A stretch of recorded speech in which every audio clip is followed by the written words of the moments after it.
Selamat datang di channel IT Brain. Di sini saya akan menjelaskan menggunakan aplikasi The Kelontong. Pertama kita buka aplikasinya. Seperti ini tampilan awalnya.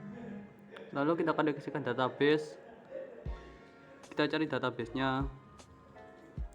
Kita pilih. Lalu kita tekan koneksikan. Kemudian kita login.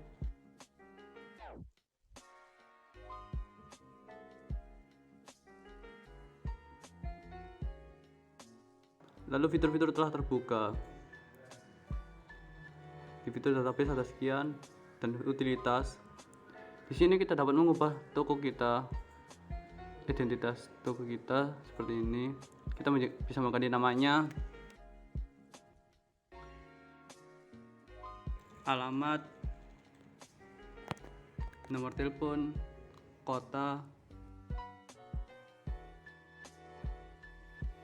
email, web, nama pemilik,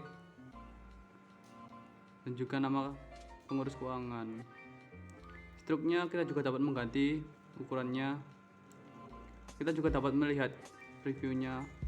Lalu kita dapat mengganti logo untuk toko kita.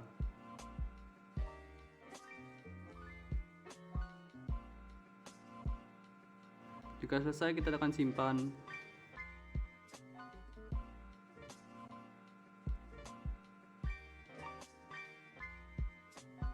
Lalu ada fitur buat grup. Ini dapat kita gunakan untuk mengatur aksesibilitas dari tiap-tiap grup. Pertama kita akan tambah, lalu kita buat grup. Kita tulis nama grupnya. Kita beri keterangan. Lalu kita simpan. Kita juga dapat mengatur hak akses dari tiap grup, semisal grup kasir. Kita tampilkan menu. Kita dapat mematikan fitur seperti utilitas. Jika selesai, kita tekan simpan hak akses. Lalu ada fitur buat user. Kita dapat membuat user untuk login aplikasi. Pertama kita tekan tambah, pilih grup. Kita tulis nama lengkap. Lalu kita tulis nama user. Lalu kita tulis passwordnya. Kita tulis lagi passwordnya untuk memastikan benar atau tidak. Setelah selesai kita tekan simpan. Kita juga dapat mengubah user yang sudah ada. Lalu ada menu master. Di menu master kita ada fitur supplier. Pertama kita tekan tambahkan. Untuk menambah nama supplier wajib diisi. Lalu kita tulis alamat supplier. Kita tulis nomor telepon, nomor HP, kontak person, bank, nomor rekening, email, dan website. Setelah selesai kita tekan simpan. Kita juga dapat mengubahnya sama seperti sebelumnya. Kemudian jenis barang. Ini kita gunakan untuk menambah jenis-jenis barang yang ada di toko kita. Pertama kita tulis jenis barang baru. Lalu kita tulis keterangannya. Selesai, kita tekan simpan. Kita juga dapat mengubah. Kita tekan ubah. Lalu kemudian kita simpan lagi. Lalu ada menu barang. Di sini kita dapat menambahkan barang yang akan ada di toko kita. Kita pilih jenisnya. Kita tekan tambah. Kita tulis kode barangnya. Lalu kita tulis nama barangnya.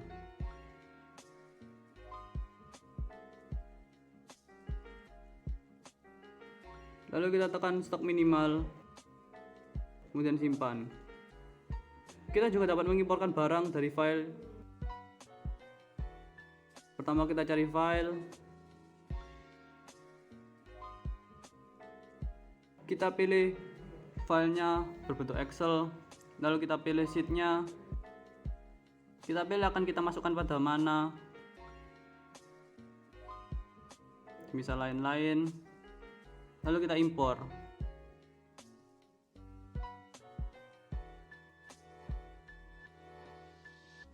Lalu ada fitur pelanggan. Di sini kita dapat menambahkan pelanggan yang berbelanja di toko kita. Kita tekan tambah.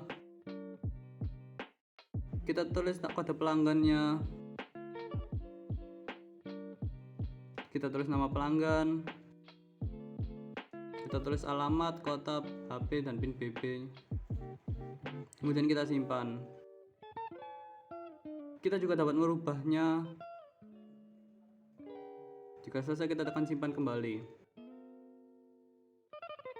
Kemudian ada menu transaksi. Di fitur pembelian, kita dapat menulis atau mencatat pembelian yang kita lakukan dari supplier. Lalu kita tekan tambah, kita tulis keterangan beli kita tunai atau hutang. Kita pilih suppliernya. Kita tulis faktur barangnya.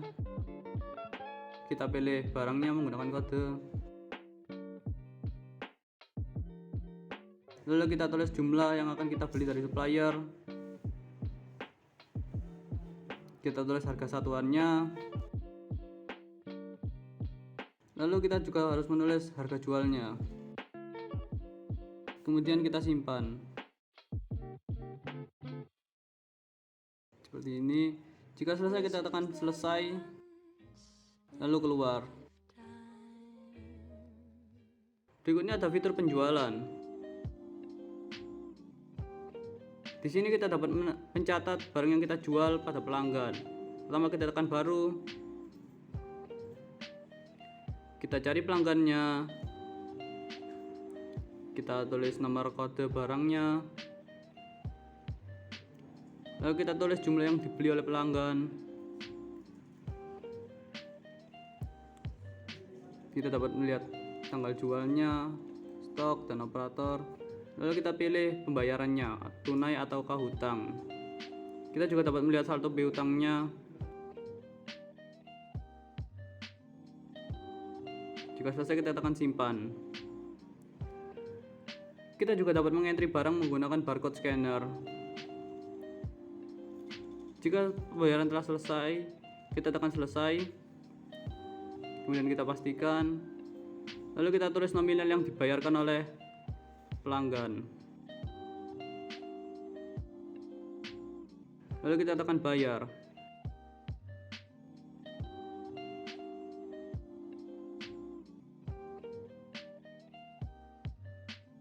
Kita langsung terarahkan untuk menu pencetakan stroke. Jika untuk melihat stroke-nya, kita tekan cancel, lalu kita tekan cetak ulang.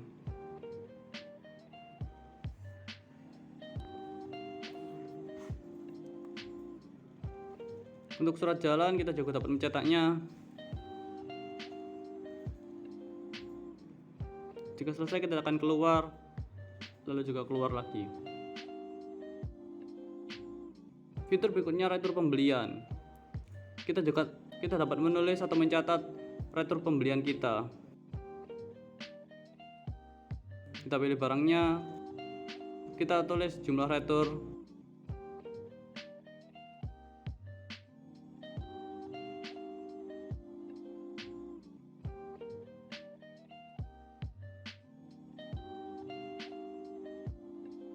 Lalu kita tekan simpan.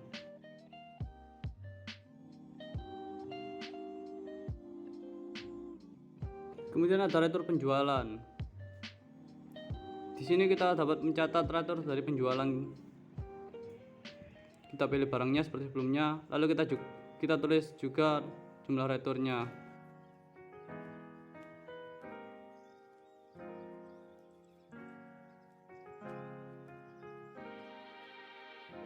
Lalu stok opname.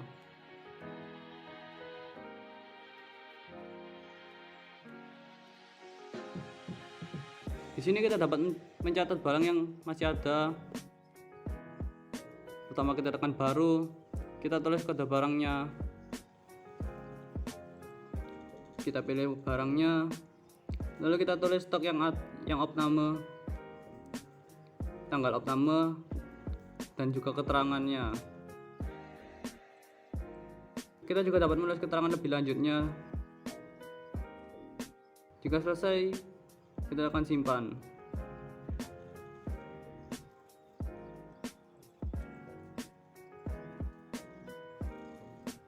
Lalu berikutnya ada menu update harga. Di sini kita dapat mengupdate atau memperbarui harga yang telah kita catat. Kita tekan update setelah pilih barangnya, lalu kita tulis harga baru atau diskon baru. Jika selesai, kita tekan simpan.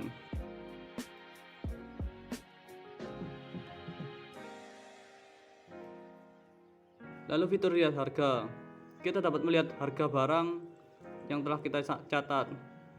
Kita juga dapat mencetak raknya, cetak seperti ini,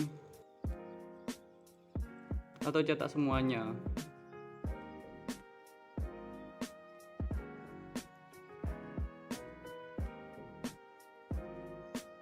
Lalu ada fitur bayar hutang supplier.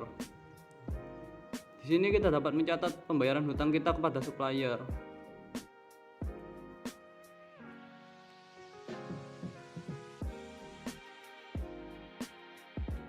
Kita pilih suppliernya.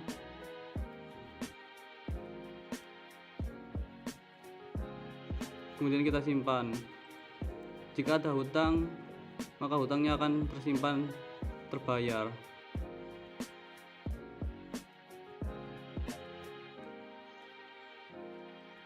Ada piutang pelanggan seperti piutang supplier. Kita juga dapat mencatat pembayaran dari piutang pelanggan. Pertama kita tekan tambah, kita cari pelanggannya.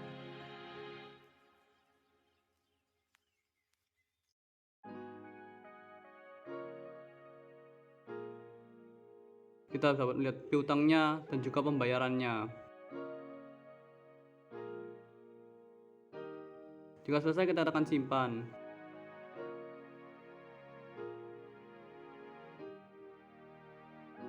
Lalu ada menu catat hutang. Di sini kita dapat mencatat hutang kita pada supplier.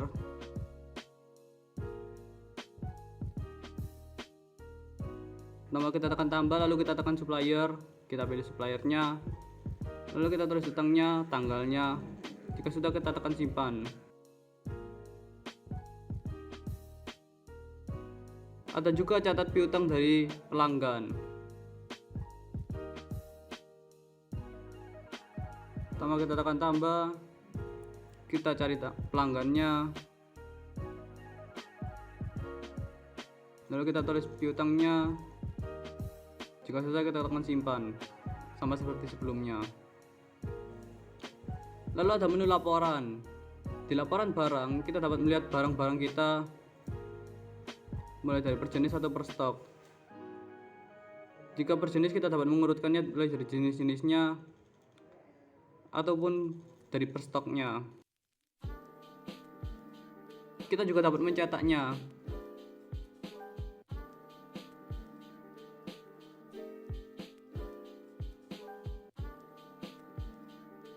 Sama seperti sebelumnya, kita dapat mencetak suppliernya juga.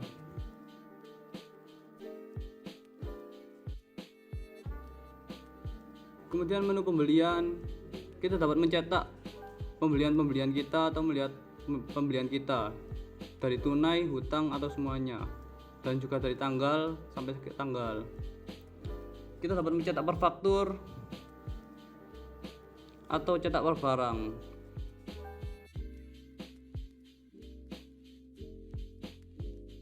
Lalu pembelian per supplier. Kita dapat mencetak pembelian per supplier,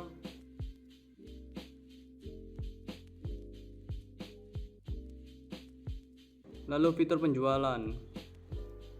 kita dapat mencetak penjualan kita, mulai dari semua user, tanggal, dan juga semua jenisnya, mulai dari tunai dan hutang. Kita juga dapat mencetak per faktur atau per barang.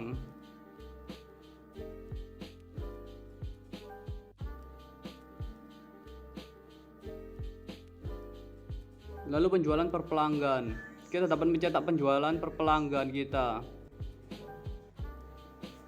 mulai dari semua user atau tunai dan hutang. Kita juga dapat mencetak ulang struk, kita pilih pelanggannya, kita cetak ulang struknya.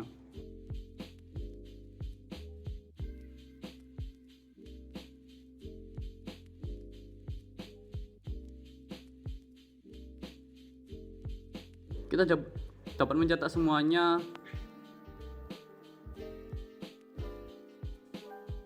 dan juga mencetak ulang surat jalannya.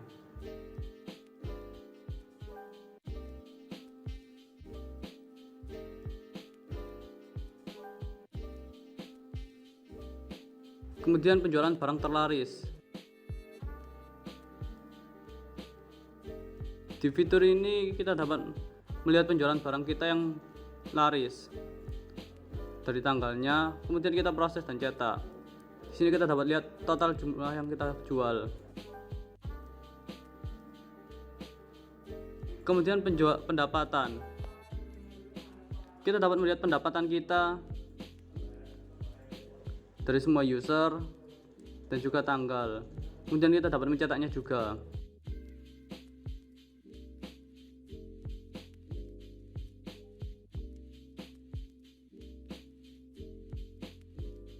Kemudian di fitur laba dan rugi, kita dapat melihat laba atau rugi kita. Lalu retur pembelian,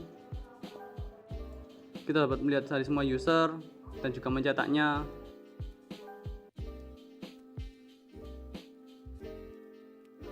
Lalu retur penjualan, kita dapat melihat retur dari penjualan dan juga mencetaknya.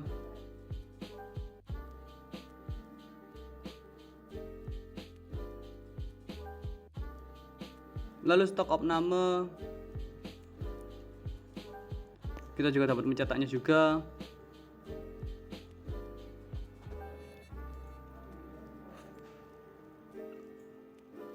Lalu aset barang dari jenis-jenisnya, lalu kita dapat mencetaknya juga.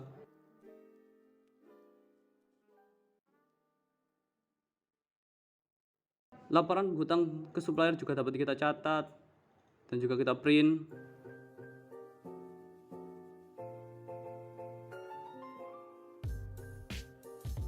Lalu laporan pembayaran piutang pelanggan, kita juga dapat mencetaknya.